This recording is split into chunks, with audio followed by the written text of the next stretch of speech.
What's up, guys? It's Matt Jackson and Clay Smith, and we are the Wash Bros. Thanks for tuning in. This is going to be, I guess, the last weekend of January. So, episode 4 of season 3. And it's crazy that January is already almost behind us, and we're already getting into like the February start of our spring season. So, for this episode, we thought it would be a great idea to talk about. We'll kind of dial this one back, and instead of being high level, let's be like what we do when we approach a job, what we do when we show up at somebody's house, like very operator minded, very much that will resonate with most of you guys who go out and you're in the field and you're dealing with the customer, like the customer journey from the start to the finish, and how to get our Google reviews and how to grow the business, word of mouth, and all that kind of stuff. So you want to kick this thing off, Clay? Absolutely, yes. And there's a lot of guys that are probably listening, and there's a lot of guys that probably ain't listening to. Everybody's on different levels. All of our audience, we're all on different levels. There's guys that are on mine and levels, Matt, or mine and Matt's level. There's guys that's below us. There's guys that's above us, way ahead of us. But we want to try to cover everything that goes along with this business. Period. Like there's a lot of guys that may be even above us that make do a lot more in revenue than we do that are still trying to wing it with customers. They're still trying to figure out processes. They're still trying to figure out different things. And we have some great ideas that we like to pass on to everybody. So what are you doing when you pull up to a job? I think it's very important. First impressions are very important. Having processes in place are very important. From the time that you answer the phone for a quote, you are basically doing a job interview. You basically need to build trust with that customer. You need to make them feel comfortable. You don't want to sound like you don't know what you're talking about. You don't want to you just don't want to sound ignorant. You don't want to sound like you've never been had a conversation with anybody. You want to sound very professional because, like I said, it's almost like a job interview. You want to build that trust with the customer. You want to make them feel like they know you when you show up to their front door. And that's been one of my goals ever since the beginning. But I also had a sales background. So I knew how to match people's energy. I knew how to find common ground because obviously the whole world, everybody doesn't get along. You have to find the common ground with the person that you're dealing with and figure out how to get along with. Exactly right. And that's big, especially in the space where a lot of guys are blue collar, a lot of you guys are great technical, or you have jobs that are more like use your hands, don't want to talk to people. That's why I do this. But if you want to eventually grow and make this into something, it's going to be a people skills business. Nobody cares about how well you can wash a house. Nobody cares about how many gallons a minute your machine is. People care about, do they like you? Do they trust you? And do they believe in you enough that they're willing to let you clean their most expensive resource, which is their home and property, and do so and then pay money. So, like in a very competitive space like pressure washing, it's extremely important that you're able to not only go about this knowing the technical and how to do the cleaning, but how to communicate with the customer and how to run the entire situation from like, okay, I got the job. Now what? That's where everything happens. Like you can just be a word of mouth, you can be a Google lead. Somebody can land upon you and then hire you because they like your price. And then from like the start to the finish, it's just a dumpster fire.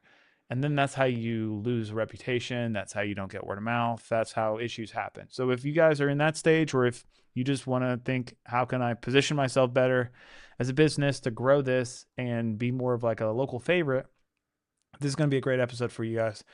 But to Clay's point, not everybody's born or not everybody has sales experience or sales background. So, like speaking with people, understanding people's energies, understanding like what people actually want. They don't want to know your soft washing technique. They don't care about whether or not you have bleach. They don't care about oxidation removal. They want to understand like, hey, I have a problem and I want you to fix it. And it's important that we start that communication from the very start. So the expectations are set, we're able to over deliver those expectations, and then we make the customer happy. And at the end of the day, if we over deliver, meaning like the customer says, my house is dirty, I have no idea what's going to happen. You lead them down the road where you educate them. They trust you.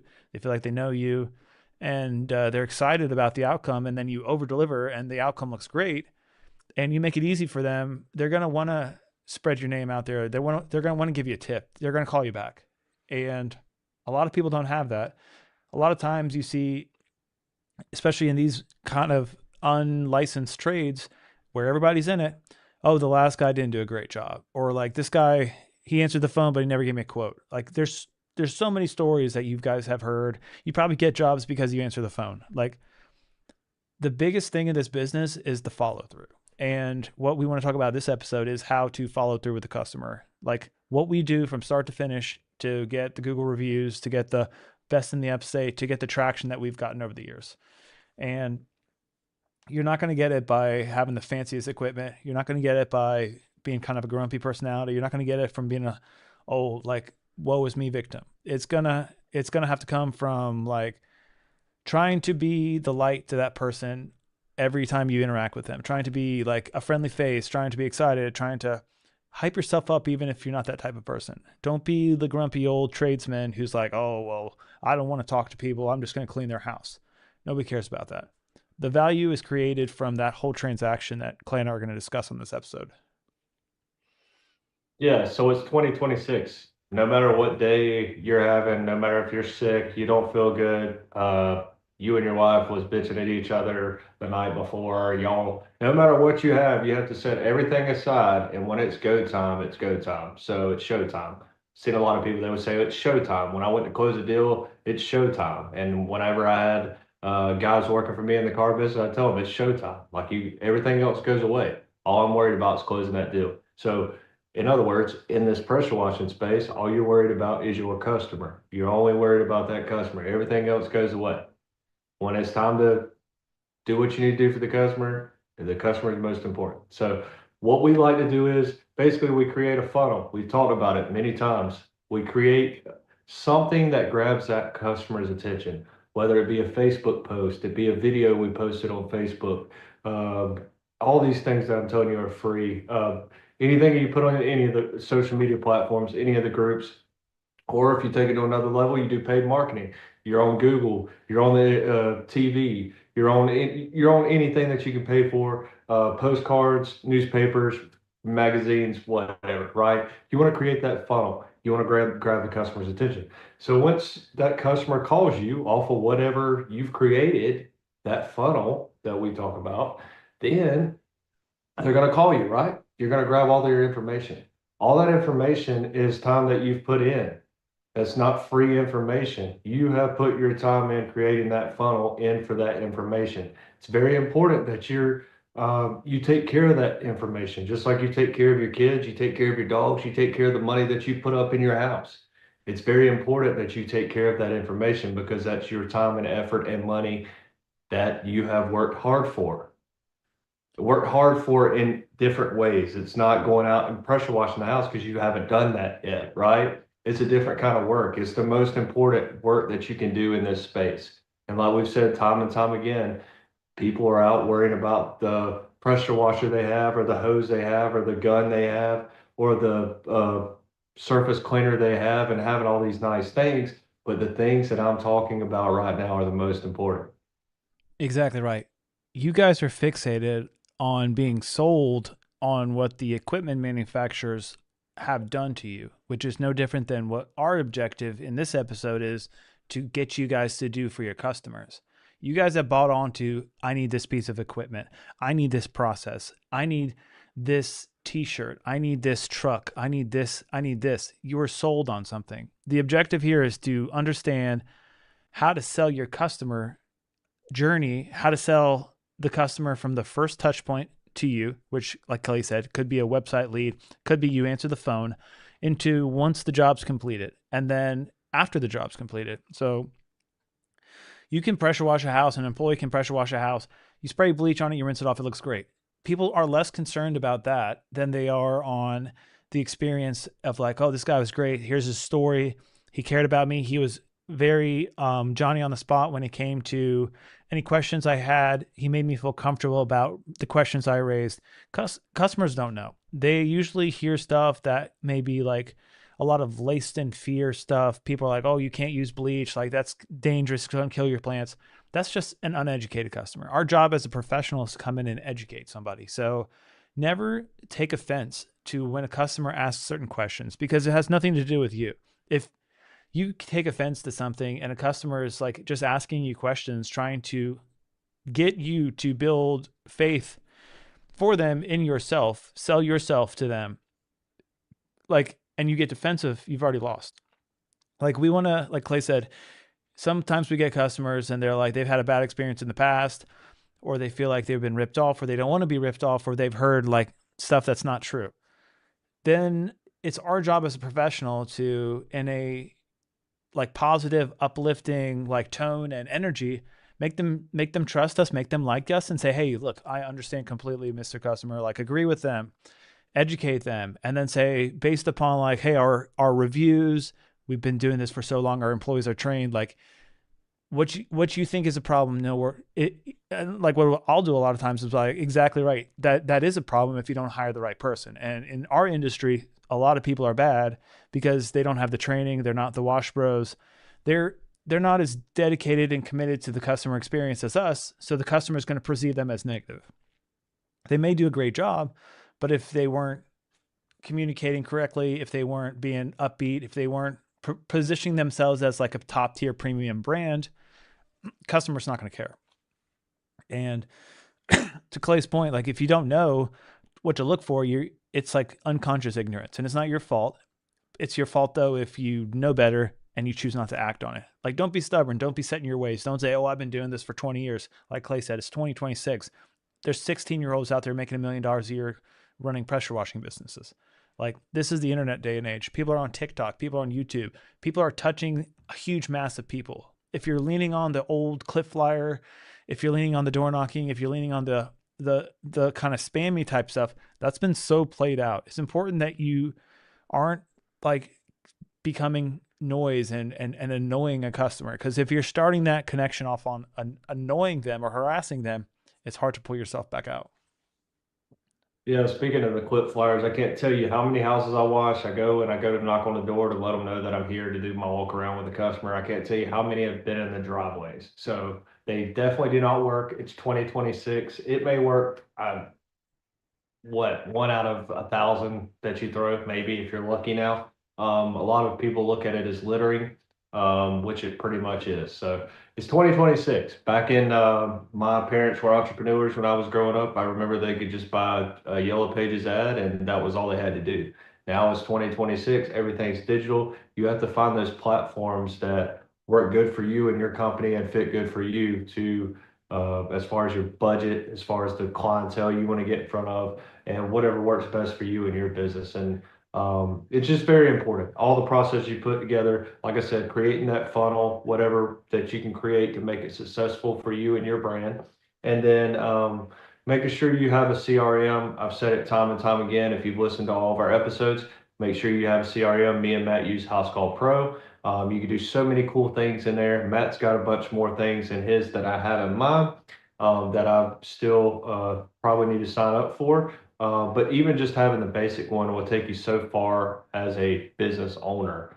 Just having the basic setup, basic plan, because you set all your customers' numbers, your emails, their names, their addresses. And when that customer calls me back, I had one today that said, hey, Clay, we'd like to go ahead and get on your books for this year. All I had to do was look up their name. I just verified they still lived at the same address, still had all their information, and it just saves you shortcuts. And people, that's another good thing. The customers feel good that you already know where they live, you already have their information, and they're like, okay, they feel more comfortable. You have that trust. And it just takes you a long way, right? So another cool thing about the CRM is whenever we're on the way to the job, I'm able to click on the way. It notifies the customer, hey, Clay's on the way, or hey, whoever's working for me is on the way. And then you could set up your day before reminders. You can do your yearly follow-ups. You can do all that stuff in there, and it's super cheap for what it all does. It generates free business. Exactly right. It's multiplying yourself so you can communicate better with your customers. And at the end of the day, if you communicate well with people, you will exceed their expectations. Too many people are not focused enough and committed enough, like we talk about all the time. This is a full-time gig. You got to use the most recent tools, because if you're competing with me and Clay and you're not using a CRM that automates people and tells people when you're coming and tells people when they need to submit a Google review and sends them a postcard 7 days after their service with a thank you note and saying, here's something to give your neighbors for a referral code, and then here's a year follow up on that, and then here's a 2 year follow up, and here's another card. If you're not staying on top of your customers, you're going to be losing, because you don't want to fight this. Like, we're not here throwing a clip flyer and then forgetting about you. We're not here doing pen and paper CRM. We're here with company branded stuff, contracts laced in it, looking like a Fortune 500 company. Like, our objective is to look like a big company. People trust that. And you communicate well, you do a great job, you're friendly. I get more compliments, more Google reviews from having friendly technicians than I do from somebody, oh, you cleaned all the oxidation off my gutter. People don't care about that. But if they say, that guy was a great guy, he was a college kid, he was hungry, ambitious, he was kind, he communicated well, that's somebody I recommend. We have this game backwards, because when it's so flooded with people, you have so many hungry people that start this and they burn. Like, I think the difficult thing about this type of business is there's so many people that jump into this. They're so fresh, they're so eager, they're the part-time guys, they're in the summertime, that you have to do something to differentiate yourself from that. And by setting yourself up as a legitimate business with the branding, with the CRMs, communicating correctly with the customer, you're setting yourself up to be different than like the owner operator, pen and paper. And then like, we're not trying to like hate on anybody, but to Clay's point, it's 2026. Like, you're operating on 2005 technology. 2005 was a lot easier to pressure wash. If you want to be competent and compete in this world, you're going to have to use the tools and handle yourself like the professionals do in today's world.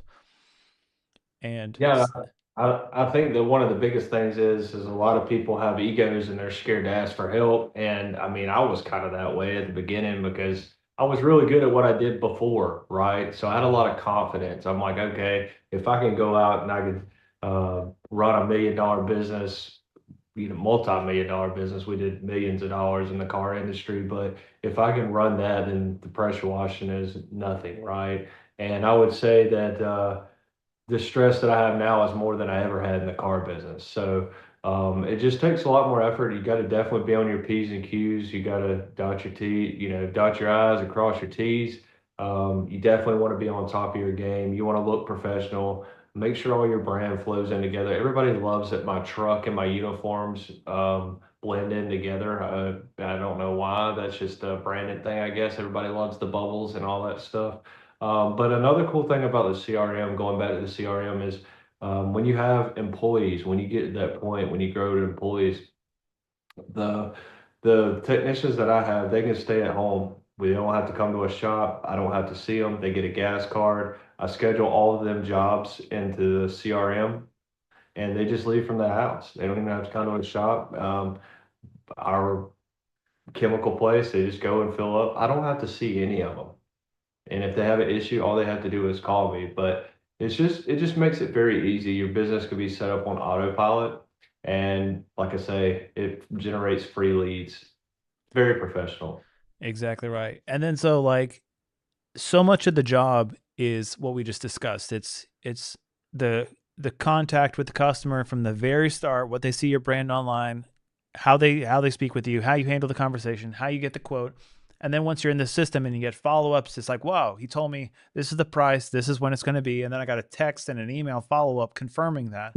Day before, they told me again, hey, here you go. Here's some frequently asked questions, just so you know what to expect. Here's some things to do so you're aware of what you have to do, whether you're home or not. And then on the way text. So people are like, this, they have kept me in the loop the entire time. We get there.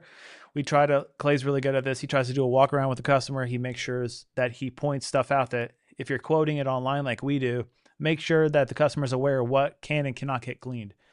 The worst thing to do in this business is to set the wrong expectation and underdeliver. So we want to point out what we can clean and what we can't. A lot of customers don't know the difference between oxidation and algae. They think, oh, that's just dirt. Sorry, that's not. That's a different service.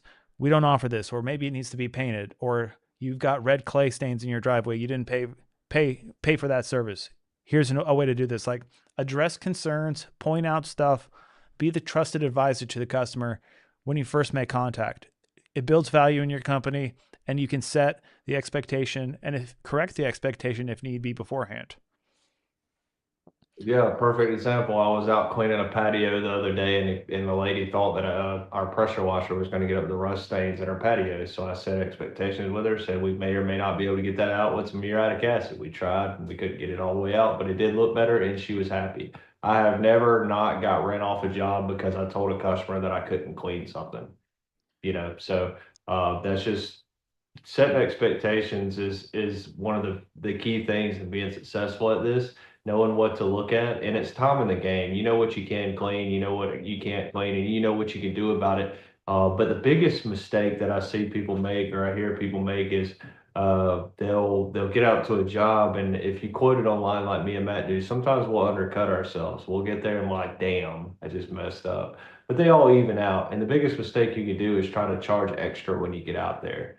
We keep our word, we do what we say we're going to do, and the customers feel great about that as well.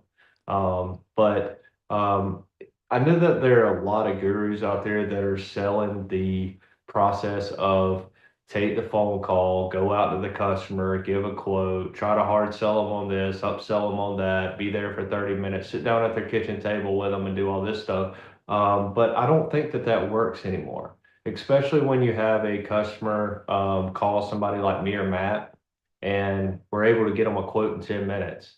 When you're telling them that you can get there in the next day or 2 days down the road, we've already been there and cleaned their house and got out of there. And I just think that now in today's age, you want to be Johnny on the spot. You want to be quick. You want to go ahead and get it, and you're not making as much money as wanting to go out there to upsell everybody.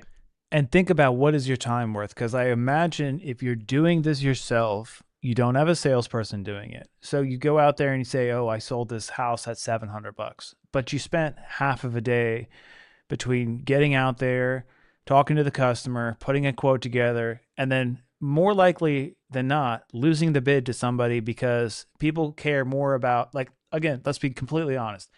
If I'm searching for your service in the area, like pressure washing near me, I'm probably going to call the first three people I see, whether it's me, Clay, somebody else. If you're scheduling an appointment and I give you a price over the phone that fits in line with your minded, like your mindset of a price, you're like, oh, I'll pay $500 to have this clean. Okay, I'm not going to wait for that next guy. Like Clay says, we make emotion we like in today's day and age, we make emotional decisions. You can like somebody, but if somebody says, hey, I got an opening tomorrow actually for $500, I can do it, and then they look at your profile and you've got 500 Google reviews, and the guy going out there trying to hard sell people in their living rooms is making has a very bad online presence and doesn't do as much online, you're going to lose every single time to that guy. Like, I get it. We have certain thresholds where we will go out and quote in person. We do a lot of stuff for commercial in person, but there has to be minimum thresholds of like $1,000 or $1,500, or there's a greater upside than that one job. So we're not over here looking at a 3,000 square foot house and saying, yeah, we'll quote that in person. No, we won't. I tell people all the time, and I've been able to close people who push back, and I think, oh, I want you to look at it in person. I said, more than happy to look at it in person. Just so you know, when we quote in person, our price point starts at $1,000. If you're comfortable with that, we'll come out and quote. That way we can walk you through everything. But if you just want something simple, I can do this for that. Most people are shocked if you say that. Most people are like, oh, I don't want to, I don't care for that. I just want this done. Or a lot of times I'm like, send me a picture. I had a guy the other day, he's like, I need you to come out and take a look. It's a painted brick house with, or a lime wash brick house with like red clay all over the foundation. I say, sir, we're going to pass on that because that's a liability to us. And we're not specialized in that. So I'm not going to go out, waste my time to try to walk a house with somebody. And then there's no upside. There's no ROI. Like Clay says, a lot of times these gurus, they'll sell you, hey, make $30,000 a month pressure washing. Do 30 jobs at $1,000 a piece. That's great. You make a lot more money if you do it our way than if you do it that way. You can scale this. You can't scale that. If you have to be involved in every little decision like that, it's not a business. It's just a job, and you're tied to it even more than if you do it the model that we do it. Absolutely, 100% agree with everything you just said, sir. The biggest thing that I've noticed, uh, like you said, with the time thing, is you're going to spend half a day giving a quote. Well, to be honest, I can quote a job in about 30 seconds. I can have it to them, I mean, within 5 minutes from the time I get off the phone with them. So it's a hit or miss, and very rarely do I underquote a job. Like I know how long it's going to take me, or one of the guys that I have working for me. I know how long it's going to take to do the job, or it should take to do the job. And every now and then we will mess up. You know, we have to wait on water, or there's a addition to concrete that we didn't realize that there was. It wasn't in the Google Earth picture. Sometimes those things happen, but the biggest thing I do is always stick to my word. Exactly, because in the end of the day, your word matters more than anything else. Like, say you're doing a project and something happens, be the better person. Don't say, oh, that wasn't my fault. If the customer is upset about something, try to make it right. Whether it's sending an electrician out, fixing something, replacing something, like your reputation is more expensive, damaged, than fixing whatever you could possibly fix. And that's the thing too. Like you need to be more long sighted versus short sighted. A lot of times, like we live in this like go go go rush. We're we're thinking reactively. We want to think proactively. We're not so like, oh, I got to do this, I got to do that. If 10 people in your market are doing the exact same strategy you're doing, you should probably try to do something different because in the eyes of the customer, you're the same as them. And if you're trying to be high ticket or charge so much for this and you're just copying a formula, you're probably not going to win. So figure out what works with you, figure out what works for your time investment, and whether or not you want to scale or not. Like we're all about going out to see a property if we're going to make $3,000 on it, but I'm not going to show up for a $500 job. Absolutely, it all boils down to what your time's worth. So we appreciate everybody listening. Appreciate everybody following us. Appreciate everybody who listens every week. Make sure you follow all of our pages: Apple Podcasts, Spotify, YouTube. We're on all the platforms, whichever is easiest for you, right? So we have the free the Wash Bros group on Facebook. Make sure you go and join that as well. We're trying to grow that little community. We have the school community. It's on school.com. Go and make you a profile. There's a link on our Facebook page, right, Matt? Yeah, link on the Facebook. So if you guys are driving or you're working, just go to our Facebook page, the Wash Bros Podcast on Facebook. You got like 800 something members in there. All the links are going to be in the top. And then we also have a website. So powerwashing.com is the URL, but we switched over to washbrospodcast.com. So keep it simple. If you guys like us, don't know where to find us, go to the Wash Bros, like just Google Wash Bros Podcast and we will pop up. And we've got links to our school community, our Facebook page, and the content we got too. So if you guys listen and we got books on Amazon, whether you're just starting out and you're trying to go full time, you can pick up No Pressure Washing. That's going to be both of these books are like free on Kindle Unlimited if you have it. So if you just want a quick read, about 80 pages on this one, and teaches you like everything you need to know: how to start your business, how to get to $100,000, how to be an owner operator. And then the second one we just released this year is going to be the Wash Bros Blueprint. That's going to be the story of Clay and I, pretty much, with 22 steps of how we've grown our business, what we've learned, mistakes we've made. That way you guys don't have to make them yourselves. Both are available on Amazon. Like Clay was saying, go to our communities. You got links to all this stuff. And exciting thing with the Wash Bros Blueprint, if you guys are following us, you probably know that we will be giving away 50 books. So make sure to send pictures to us, tag us on Facebook, listening to our podcast, and we'll DM you and we can send you a book in the mail. Yeah, appreciate everybody that listens. Like I said earlier, make sure you post those pictures of listening to our podcast, like Mike said, so you get your books. Appreciate everybody listening. We'll see you in the next one. Sounds like a plan.